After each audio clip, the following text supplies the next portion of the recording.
El sexo entre humanos tiene más de 2 millones de años, pero ¿ha sido siempre igual?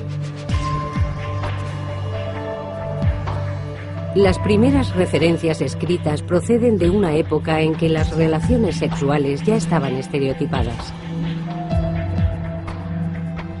El matrimonio y los tabúes sexuales, así como las estrictas penalizaciones por transgredirlos, estaban firmemente implantados. Pero ¿cuándo sintieron los humanos por primera vez la necesidad de imponer unas normas?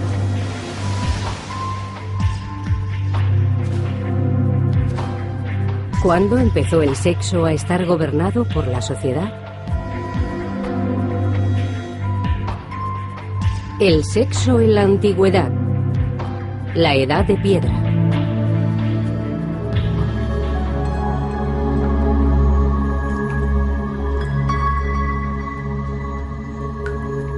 En este programa seguiremos el progreso del Homo sapiens desde su aparición hasta los primeros asentamientos e intentaremos averiguar cómo fue evolucionando la sexualidad humana.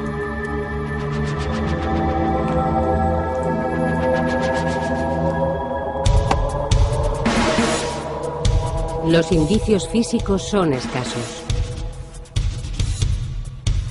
Pero los expertos han analizado nuestra propia biología, el comportamiento de otros animales y los elocuentes hallazgos de pruebas arqueológicas. Y han logrado elaborar una teoría respecto al modo en que nuestros ancestros prehistóricos vivieron y amaron. La investigación sugiere que el tópico del hombre arrastrando del pelo a la mujer hasta una cueva dista bastante de la realidad.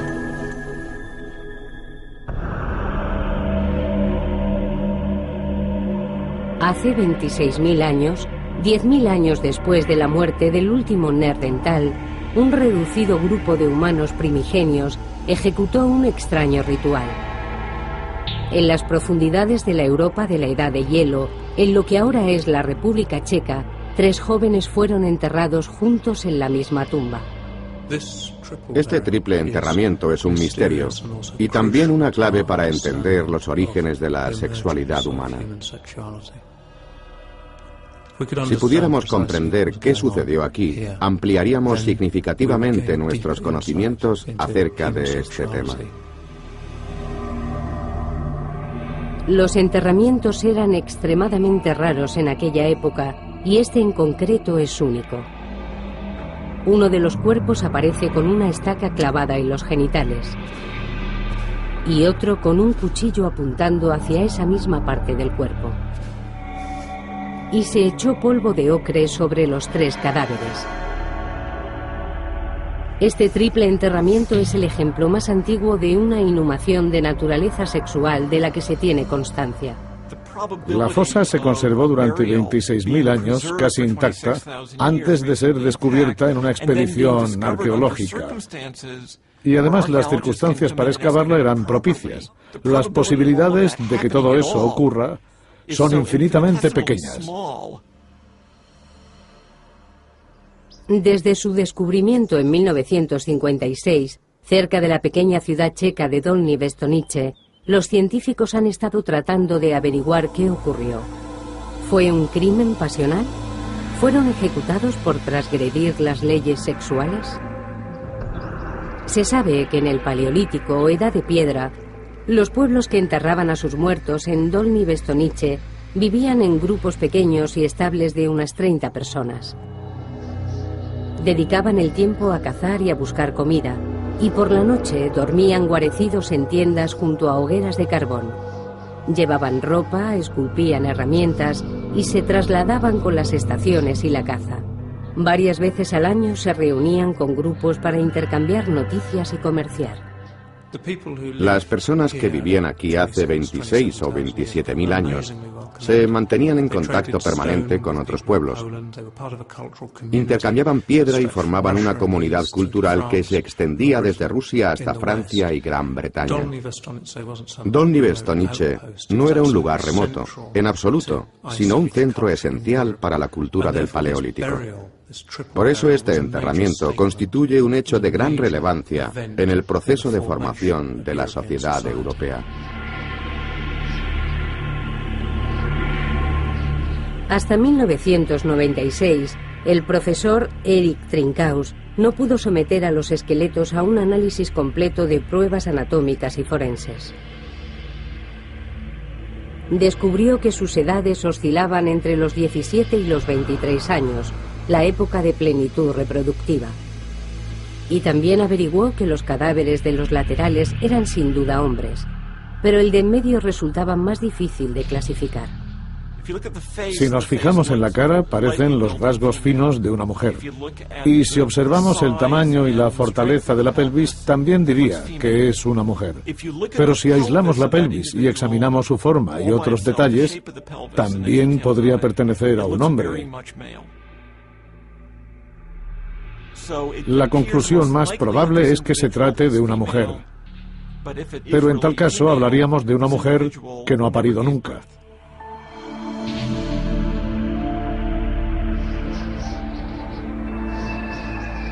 Las pruebas demostraron que habían muerto repentinamente y fueron enterrados pocas horas después, antes de que el rigor mortis apareciera en sus rostros.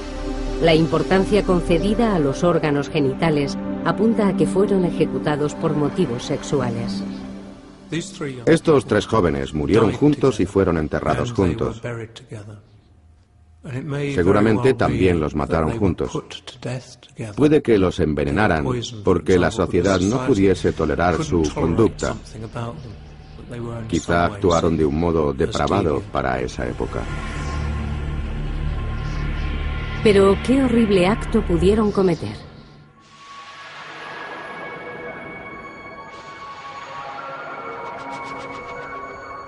¿Cómo se concebía el sexo en una época tan remota? ¿Existió en algún momento de la historia un tiempo en el que no hubiera normas, una época idílica sin tabúes sexuales? Las investigaciones científicas sugieren que no. La prueba más temprana y mejor preservada del sexo prehistórico son nuestros propios cuerpos. Hace 5 millones de años, los humanos empezaron a diferenciarse de nuestros parientes primates más cercanos. Hace unos 3 millones y medio de años, iniciamos nuestra andadura sobre 2 piernas. Hace 100.000 años, los hombres y las mujeres empezaron a asemejarse a nosotros. Y hace 26.000 años, la época en que se produjo el triple enterramiento, nuestros cerebros eran exactamente del mismo tamaño que ahora. Debemos ser conscientes de una cosa. No podemos pensar en nuestros antepasados como en los picapiedras. Si hubieran sido unos seres estúpidos, nosotros no estaríamos aquí. Si vemos al hombre prehistórico como un animal torpe que merodeaba en busca de comida, estamos muy equivocados. Entonces no habrían evolucionado. El hecho de que ya se parecieran a nosotros nos da una pista de cómo harían el amor. Seguramente, el modo en que nuestros ancestros mantenían relaciones sexuales hace 100.000 años se parecía mucho al nuestro. Cuando decimos que eran anatómicamente modernos, nos referimos a que su morfología sexual, sus penes y sus vaginas, coincidían con la de los actuales. Hay una especie de chimpancés, los bonobos, que copulan frente a frente. Así que es probable que nuestros antepasados hicieran el amor como lo hacemos nosotros.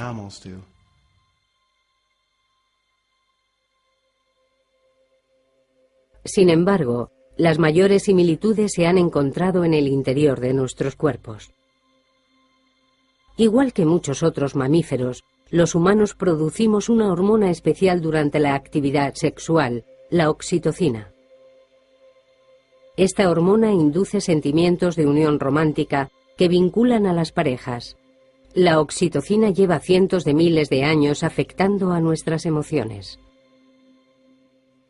Hemos experimentado adaptaciones para crear vínculos duraderos. Las hormonas, como la oxitocina, inundan nuestro organismo cuando hacemos el amor. Y nos acurrucamos junto a nuestra pareja y nos sentimos cómodos y protegidos. Hemos desarrollado la capacidad de compromiso y unión romántica. Puede que las mujeres y los hombres prehistóricos se enamoraran y formaran parejas, ¿Pero eran fieles? Los científicos creen que no, y la prueba está en los testículos. Los testículos humanos son muy grandes en comparación con los del resto de los primates. Tenían que producir mucho esperma para poder competir, porque las mujeres copulaban con más de un hombre en el ciclo menstrual. Y el esperma de un hombre tenía que competir con el de otros hombres para fertilizar un óvulo determinado. Así es como se origina la competencia entre esperma, inducida únicamente por la promiscuidad de las mujeres. La desconfianza y las hormonas que inducen al cariño nos llevan a aparearnos, lo que garantiza la supervivencia de las especies, pero también pueden generar conflictos. Los celos y la rivalidad sexual están presentes en muchas poblaciones animales, no solo en los humanos. Pero desde el principio de los tiempos, los humanos han sabido que la promiscuidad no era conveniente. Cuando pensamos en las relaciones durante la prehistoria, debemos pensar en una mujer y un hombre que vivirían juntos y cuya unión estaría reconocida por el resto de la tribu. Y todos sabían que no debían interferir en ese vínculo, aunque para eso todos en el clan debían compartir la misma idea respecto a las relaciones sexuales. Pero además de las pruebas biológicas sobre la sexualidad prehistórica, también contamos con pruebas culturales. Curiosamente, data de la misma época que el triple enterramiento.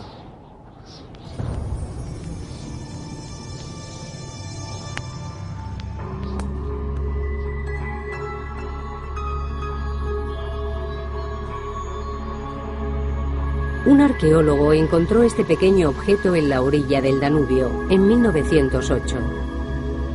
Es de menor tamaño que la palma de una mano y se asemeja a una mujer con el pelo corto, pechos voluptuosos y unas caderas y unos muslos exageradamente grandes. Después de esta, se han hallado muchas figuras similares. Esta estatua de arcilla procede del mismo yacimiento del enterramiento. De nuevo, muestra énfasis en los pechos, las caderas y los muslos. ¿Qué serán estas extrañas figuras? ¿Se trata de diosas de la Edad de Piedra? ¿El icono sexual de la prehistoria? ¿O son solamente arte? Algo destacable respecto a estas figuras es que la gente tenía que emplear bastante tiempo en esculpirlas. De esto se deduce que ya no dedicaban todo su esfuerzo a la supervivencia. Los expertos creen que las mujeres, igual que los hombres, saldrían a buscar alimento. La idea popular de que el hombre consigue la comida y provee a la mujer no tiene mucha lógica. Ese estereotipo carece de sentido. Sobrevivían de la caza y la pesca y ocasionalmente recogiendo bayas y frutos secos. Y también habría miembros del clan que se quedaban en el poblado cuidando de los niños o de los enfermos. Pero cuando se trataba de cazar, todos colaboraban por igual. Parece que en la prehistoria existía mucha más igualdad sexual. De hecho, las mujeres eran perfectamente capaces de alimentarse, de alimentar a sus hijos, de protegerse.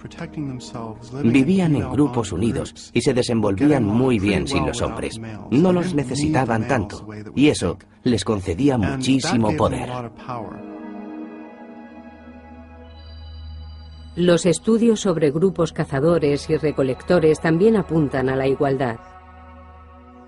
En las sociedades recolectoras se da un nivel de igualitarismo razonable.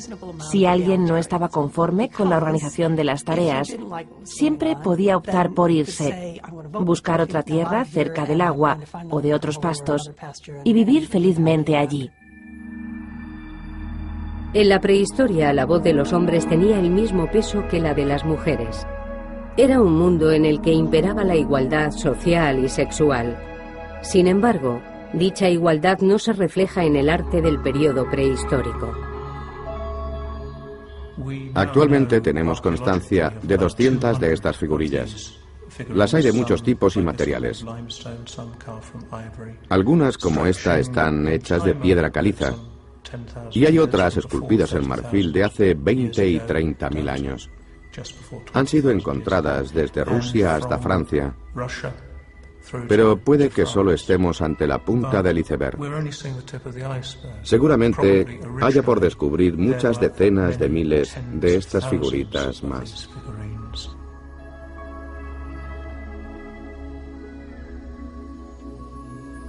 En contraste, se han encontrado muy pocas figuras de hombres.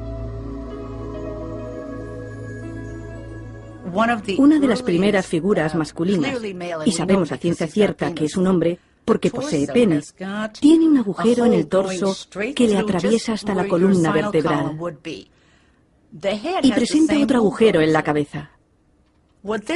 Son los restos de un muñeco. Es una de las primeras representaciones de un hombre y se trata de una marioneta. Resulta curioso.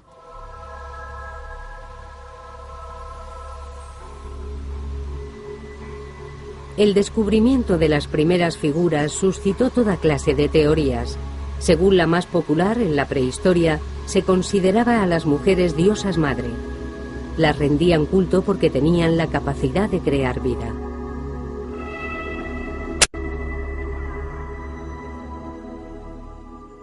El milagro en el cuerpo de la mujer era obvio. No le pasaba lo mismo al hombre. La fuerza de la vida no existía, o no era tan evidente en el cuerpo del hombre. Veían los genitales colgantes, pero no establecían relación directa entre ellos y el proceso de nacimiento, muerte y renacimiento.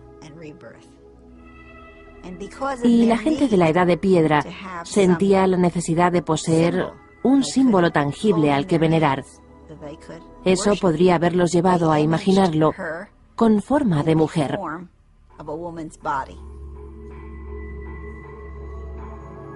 Esta teoría resulta bastante probable. El tamaño exagerado de los pechos, el vientre y los genitales sugieren un vínculo con el sexo y la fertilidad.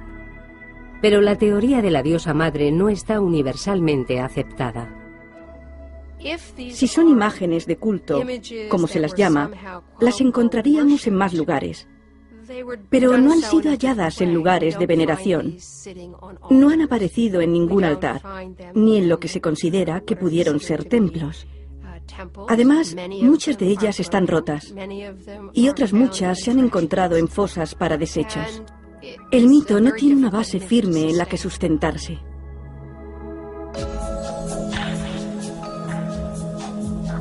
Esas dudas han conducido a otra teoría. Quizás solo reflejaban el canon de belleza de la Edad de Piedra. La mayoría de los especialistas que las han estudiado son hombres y han interpretado las figuras desde su punto de vista. Algunos infieren que al ser mujeres y estar desnudas, debían ser una representación del icono sexual. También han pensado en ellas como artilugios educativos, algo fabricado por mujeres para transmitir los secretos de la feminidad a las jóvenes de la tribu. No tenemos por qué asumir que fueran fabricadas por hombres, ni que fueran fabricadas para hombres. De ahí que sea tan complicado atribuirles una función. Tal vez no sean diosas madre, ni iconos sexuales, pero sin duda lo que no muestran constituye una pista tan elocuente como lo que muestran. Se ve que prestaron mucha atención al detalle en los atributos sexuales. La vulva, el pecho. Se diferencian perfectamente los labios e incluso muestran una hendidura que señala la posición del clítoris. En cambio, carecen completamente de rostro. Quizás hace 25.000 años asistimos por primera vez a la creación de la categoría sexual. En este momento se empieza a ver a las mujeres como categoría sexual, no como personas individuales sexuadas, y tampoco como representación de un individuo que era amado por sí mismo y por sus virtudes. Eran simplemente un objeto de deseo, algo sin voluntad propia, algo que se podía poseer y con lo que se podía comerciar, algo sin rostro. Si Taylor tiene razón, las Venus indicarían que por primera vez la función sexual de las mujeres tiene prioridad sobre su función como individuos.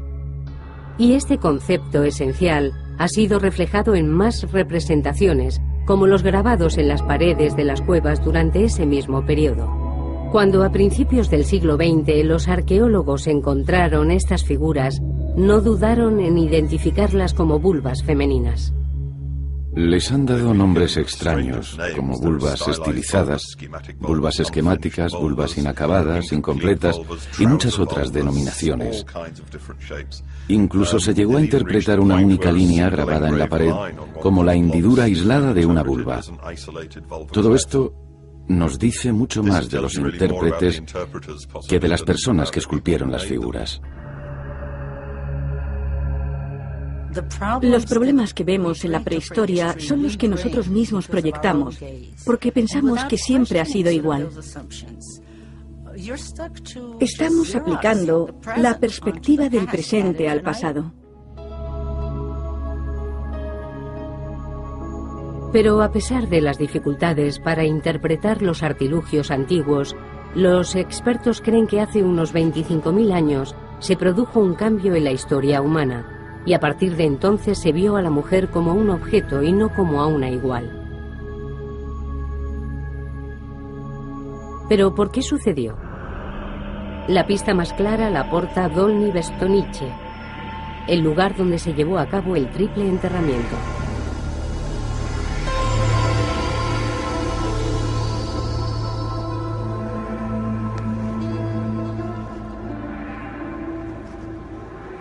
En un determinado momento de la prehistoria, los seres humanos decidieron regular las relaciones sexuales entre los hombres y las mujeres. ¿Pero por qué tuvieron esa necesidad?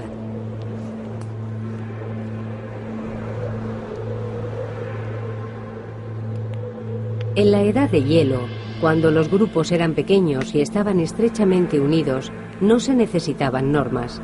Pero cuando las tribus empezaron a mezclarse, todo se complicó. Recordemos que estos pueblos están muy diseminados por el territorio. Quizá estemos hablando de una densidad de población de una persona por cada 1000 kilómetros cuadrados. Esa sería más o menos la media. Las posibilidades de que un hombre encontrara a una mujer de su misma edad y disposición eran muy escasas. Por eso, cuando se juntaban dos grupos, aprovechaban la oportunidad de relacionarse. Esas relaciones sociales eran clave a la hora de encontrar miembros del sexo opuesto a los que poder unirse. La colina en la que se realizó el triple enterramiento era uno de los puntos de encuentro más populares de Europa. Las tribus se congregaban aquí y, aunque tenían hábitos y dialectos diferentes, se reunían para hablar, comerciar y conocerse. Dolní Bestonice es básicamente la colina que domina el valle. Por eso eran una referencia para todos los pueblos circundantes. Era el lugar al que acudían cada año desde hacía siglos. Podríamos compararlo con un exuberante oasis en medio de una zona desierta, y a la gente le gustaba visitarlo.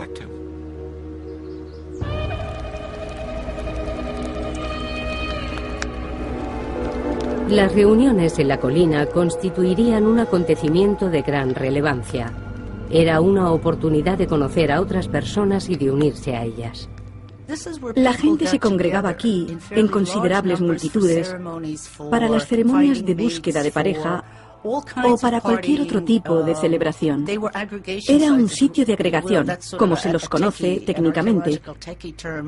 Es un término arqueológico que designa estos lugares donde los pueblos permanecían un tiempo y realizaban actividades sociales. Pero el éxito de Dolní acabó, en cierto modo, perjudicando a las tribus. Cuantos más pueblos se congregaban, más se debilitaba la estabilidad social y sexual de cada uno en particular. Cada vez eran más los candidatos y más las oportunidades de tener relaciones sexuales. Por eso, con estas agrupaciones a gran escala, surgieron ciertas normas sobre el sexo. Pero las normas están para romperse. En Dolní Bestonice había un grupo de 100 o 200 personas viviendo juntas. Y también allí es donde se localiza este enigmático enterramiento. Quizá nunca podamos reconstruir con exactitud la historia, pero intuimos que pudo deberse a la violación de alguna norma sexual. O puede que el enterramiento en sí fuese un modo de implantar una norma, quizá la primera ley referida al sexo. Pero ¿podemos inducir algo concreto respecto a dichas normas a partir de este enterramiento? La mejor pista la hallamos en el modo ritual en que fueron colocados los cuerpos. No se ha encontrado ningún otro enterramiento tan elaborado de aquella época. La mano del hombre de la izquierda está colocada sobre el pubis de la mujer en el medio. Le giraron todo el cuerpo para enterrarlo mirando hacia ella. Pero el brazo de la mujer está enganchado al hombre de la derecha, como si existiera una relación establecida entre ellos. Él tiene la cara contra el suelo. Fue enterrado boca abajo. Parece que la posición de los cuerpos guarda algún tipo de significado. El hecho de que el cuerpo de la derecha descanse sobre su abdomen tiene alguna explicación, y no se ven rastros de cambio de posición o movimientos. Desde luego, la postura transmite un mensaje, pero no sabemos cuál. Eso sigue siendo una incógnita.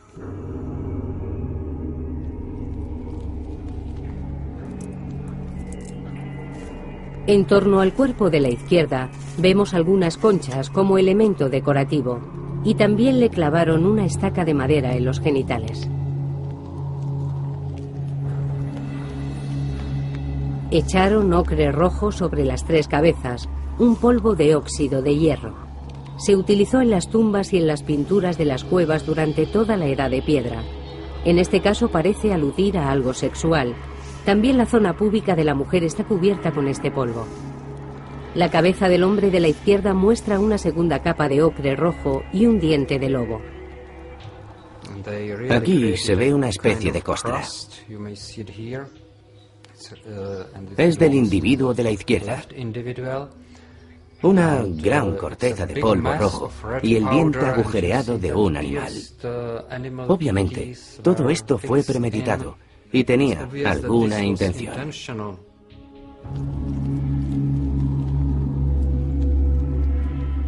Y por último, para dejar aún más claro el mensaje, hay un cuchillo de sílex que apunta directamente a la vagina de la mujer.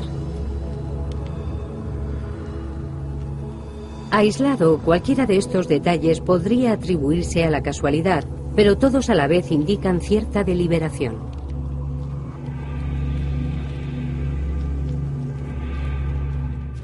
La teoría más probable es que el hombre de la izquierda es un intruso en la relación de los otros dos. Quizás se tratase de un violador o de un amante. En todo caso, este hallazgo sugiere que las parejas eran reconocidas socialmente. Si una mujer era infiel o si otro hombre intentaba romper esa unión, eran asesinados y posteriormente mutilados. Después se hacía un enterramiento ritual. Este triple enterramiento es el presagio de lo que ocurrirá en el futuro. La evolución de la sociedad hace que el individuo como tal vaya perdiendo terreno. Esta tumba debe completarse como una obra de teatro que pretendía aleccionar a la gente. Si esa es la verdadera interpretación del enterramiento, parece que la vida sexual de nuestros ancestros no se regía por la procreación, pero tampoco era un ideal de libertad sexual. Antes de los primeros asentamientos y de la existencia de las primeras ciudades, ya se implantaban normas y castigos para los transgresores, y a medida que crecían las comunidades, las normas se hicieron cada vez más necesarias.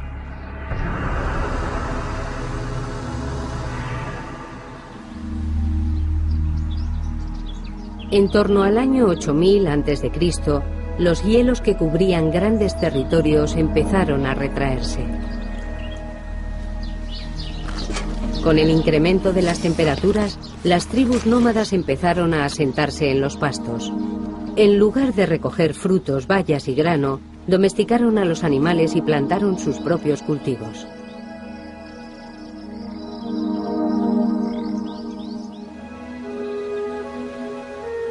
Esto es Çatalhöyük, en la actual Turquía. Fue la primera ciudad del mundo. El efecto que este lugar produjo en la vida sexual del ser humano se ha prolongado hasta nuestros días. En esta ciudad, construida sobre el lecho de un antiguo lago y atravesada por 2 ríos, vivían cerca de 10.000 personas. Una pintura de este territorio representa el primer mapa de la historia de la humanidad. Muestra Çatalhöyük a los pies de un volcán. Los grupos de casas estaban tan próximos que de pronto todo el mundo tenía vecinos. Ahora puede ser difícil de imaginar porque todos vivimos en ciudades y llevamos vidas muy organizadas, pero creo que aquel fue uno de los momentos más importantes del desarrollo humano. Las generaciones sucesoras fueron construyendo sus casas encima de las anteriores, dejando a su paso estratos de ruinas de 20 metros de profundidad. Aquí estamos pisando casas neolíticas. Sí, es un túmulo. Höyük en turco. Es una pila de varias generaciones de casas de adobe y sus desechos. Se formó después de un largo periodo de tiempo. Estos primeros agricultores vivieron aquí más de 700 años y después abandonaron el lugar. Podría decirse que en Çatalhöyük regían normas sobre el sexo y la reproducción diferentes a la de los cazadores-recolectores.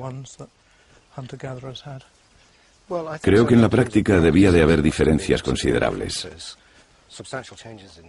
Las excavaciones empezaron hace 25 años y solo se ha desenterrado la 1/4 parte del yacimiento.